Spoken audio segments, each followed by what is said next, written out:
You could be larger than life, bigger than the world, living out the hopes and dreams of every boy and every girl. You could fly higher than the sky, shine brighter than the stars. You could have all you ever wanted, shoot the moon and reach for Mars. You know you could.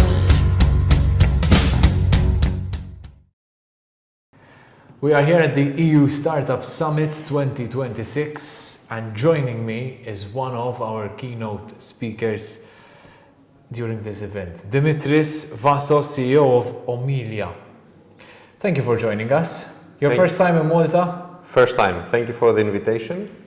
It's our pleasure to have you on our island. Thank Who is Dimitris? Let's start from there. Dimitris is somebody who started 24 years ago in technology and hasn't looked back ever since, just forward. Okay. Early days, how did it start? Very early days. I started in 2002. Okay. I started my career from IBM in the UK, and because of my studies and my interest, they started me in a department where we were essentially automating customer service for large enterprises, and this is where I got the bug, if you like.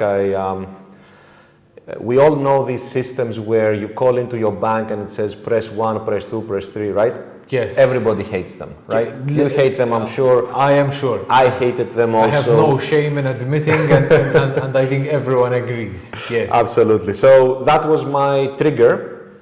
I thought that as a society, as a technology, we can do something a lot better than that for consumers. And this is how I started my company, with the vision to provide a lot better technology for automating customer service. Amazing. If you had to describe your company now, how would you describe it in simple terms to someone who is not that, who doesn't have that much of an idea about the sector? We are a company that's using technology, AI technology, to automate customer service. So imagine when you're calling into your bank, into your utility, you're calling a big enterprise to have a customer request. Typically, you would go through menus and press this, press that. Yes. Finally, wait for a few minutes, maybe 20 minutes, 1 hour, until you speak to a person so that you can serve. So we take that journey of customers and we try to improve it, to automate it, using technology. How? So if I had to call, you will speak to our AI immediately. Our AI is going to be able to understand your request. It's going to be able to use the systems in the back to get your information, make transactions on your behalf, exactly like a very good human agent would actually do. Amazing. And that saves a lot of time for people, most definitely, and much less confusion in having to understand which number to remember to press. Absolutely. And all of Absolutely. it. Amazing. That's a brilliant idea. Let me take you back to when you started, though. Not this company, but when you started in the industry. How was technology back then? Because technology is going so fast, it's changing so fast. I can only imagine how it was back then. Back then it was not changing that fast. I mean, what we are experiencing the last few years, I think, is unknown to humanity. It hasn't happened before. Back in 2002, especially in Greece, where I started the company, there was no startup environment, there was no technology movement.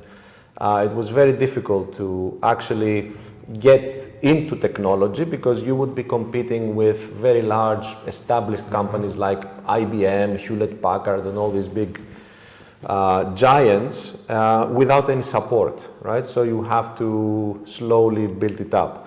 On the other side of the Atlantic, in the US, in San Francisco, Silicon Valley, they already had a very mature support system with financing, with a lot of services where technology companies could start a lot easier, they could grow a lot easier.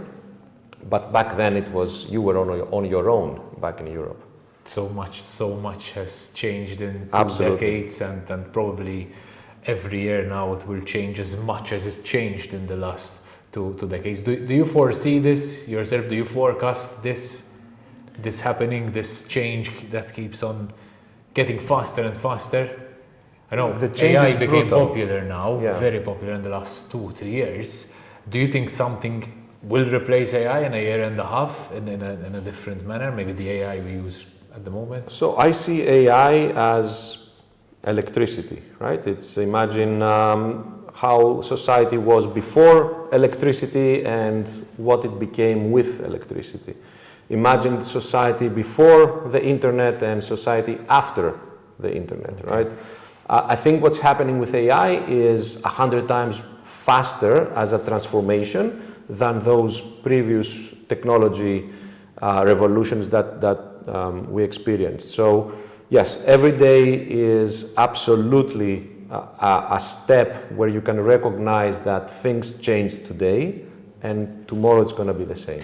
What's a good skill for someone to have in this day and age with all these changes to survive, to grow? I think there's only one skill you need, and that is your hunger to explore things. AI today gives you access to not just information but knowledge. It gives you access to skills, like programming skills, legal skills, marketing skills. So as a startupper, when you start, you're not alone. If you can use AI and only your imagination is the limit, then you can pretty much set up a company where you have most of the skills you require to succeed and to grow. And this wasn't possible before. Before, you would need a team of 5, 10, 20 people, like a critical mass. Today, I think one person with AI can do a lot about that. AI is like an expert in all of the fields necessary, and it can help you Absolutely. do that on your own. Coming to this point, there's a lot of popular AI systems, AI apps that people are using nowadays. What would be the best, in your opinion, to use today? Because there was a time where ChatGPT was like the only go-to. It kind of started this wave of this type of AI. But now we're hearing a lot about Claude, for example, and many others. Is it ideal to use a mix of all? Is it ideal to use one? Is there one better than the other? How do you see it? Listen, things move very fast, first of all. So whatever I say, it's going to be maybe my opinion today. Maybe tomorrow I will change my opinion. When we publish the video, it might change. Yes. Certainly, as you say, we started with ChatGPT. I think Claude showed the world an application of AI which is focused on business, on software programming, and revolutionized coding in a way that ChatGPT hadn't managed to do. I think there are also other companies that are now layering on top of either Claude or these foundational models a little bit more sophisticated workflows. Okay. And I think if you are a startup and you just want to use tools to do your job, there are going to be a lot of new companies out there which focus on specific workflows and solve these workflows very, very well. Okay. Maybe they have Claude in the back, it doesn't matter, but they provide you this extra layer of specialization. And I think that's going to be the way forward. We're going to see a lot of not foundational companies, but companies who use the foundational models to provide very specialized workflows automated by AI. In all of this, in this era of AI, what risks do you see? Because there's a lot of positives, definitely. We kind of just stick to discussing and speaking about the positives, but there must be risks, like in everything. Yes, there's risks from cyber risks. Of course, you probably heard about Mythos, a very capable model that is able to flash out vulnerabilities in software that no other tool was able to pinpoint before. So definitely that's something to watch. There are risks, I think, around companies being superseded, being replaced by just a foundational model.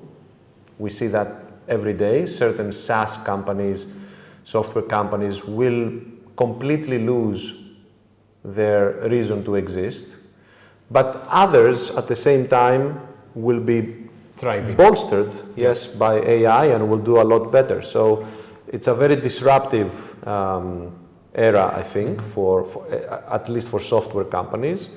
And nobody really knows which ones are going to survive, which ones are going to explode. It's certainly very fluid at the moment.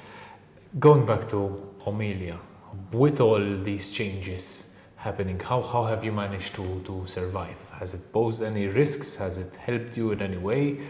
Do you check day by day to see if there can be any improvements or any risks done so you can keep the company growing? Absolutely. Every day is a new battle. Every day something new comes out which we have to test internally to see if that new open source model, for example, that came out can do something better for us. We have to continuously keep moving. We have what we call red teams in the company, which will take third-party technology, test it, benchmark it, and see if it's better than ours. So always keeping us on our toes, always moving forward. I think otherwise, you will stay behind. Otherwise, you will become Kodak. You remember Kodak? I do, as I remember BlackBerry as well at some point. Exactly. And Nokia were very popular in phones as well. So much has changed and it keeps changing. I don't know if you can share this. My next question, I don't know if you can answer it, but how does your system of Omilia, when it comes to someone calling and the AI voice speaks to you and helps you on the answering machine or whatever you want to call it, how does it work? How have you managed to set it up? I know there would be a lot of secrets that you can't share, but back-end wise, in simple terms, how have you managed for me to speak to a robot, if you like, to a system, and that system is programmed to understand everything and guide me in the right way? How have you managed that? Yeah, you have to break the problem down into pieces, right? So there is going from audio, from speech to text, so that we have a text representation of what you're asking. Okay. There is another technology which understands what the text means, because text is text, right? But what exactly are you asking? There is technology to manage business logic. So if, for example, the bank says, if they're asking for the balance, we need to first authenticate them, right? So of course, because how do you manage? Yeah. So this dialogue management and logic management is important. And ultimately, the system will speak back to you. So you need a technology which synthesizes And that voice. happens in a few seconds probably. And no, it needs to happen in milliseconds, right? Because when we talk, we have a synchronous voice conversation. There cannot be dead air in the middle. Exactly. Definitely. Exactly. A weird question maybe. Do you plan on having this system working in Maltese? Because in Malta we do speak English, but probably if my grandma calls the bank, she's going to expect to be spoken to and speaks in Maltese. Is that too far away? No, I'm not. I'm sure it's not. No, I'm sure it's not. Okay, so maybe grandma, if you're watching this, hang in there. You might be speaking to AI very soon. I'd love to see that happening. What's one of your greatest achievements throughout this part that we've been talking? One that you're really proud of? It's a tough one, I know. It's a tough one. If I want to be honest, in the 24 years that I've been doing this with my partners, the thing I'm proudest about is that there were opportunities where we could and we should have given up, and we didn't. So, and these are like at least 100 such opportunities in the last 20 years. So I think that's the biggest success, is not giving up. If you had to speak to yourself when you were younger and give, now that you've gained experience, advice to your younger self, what would that advice be? Don't be crazy, don't do it. It's, if you know what you have to go through, I don't think you would go through it. But it's worth it at the end. It's absolutely worth it in the end, yes. Okay. And then what would you tell someone who is thinking about starting their own business, taking the risk, investing in something, creating something? From your experience, what would you tell them? Because it's I would admire them. I would admire them. I would support them. Definitely, I would not discourage them at all. I would say that you have to be very clear in your vision, and you have to follow your vision no matter what. There's going to be pretty much everybody else telling you that what you're doing is wrong, and that's a good sign. The people that love you most normally tell you that when it comes to risks. And those, yes. So, yeah, just you have to filter out all the noise and be very clear about your vision and persevere. Where do you see Omilia in the next 5 years? I think Omilia, we're already at a growth stage where we're starting to be a significant company in terms of revenue, of headcount. We are recognized globally as a leader in what we do. We're still growing very, very fast at 50, 60, 70% a year. Wow. So the growth is brutal. I think we're going to continue growing at that pace, and I think we're going to be a company where we probably will have to list in a stock exchange or something like that. Wow, amazing, amazing. And where do you see yourself in the next 5 years? Well, over the last 3 to 4 years, I've been trying to make myself more and more redundant in the company, right? Because I strongly believe that if a company is dependent on the founder, it's not really a company, right? It has to have its own life. So I try to withdraw myself and to have a leadership team that takes over. It's very difficult to find the right people to do what you have been doing all these years and to trust them. But slowly, I think I'm getting there.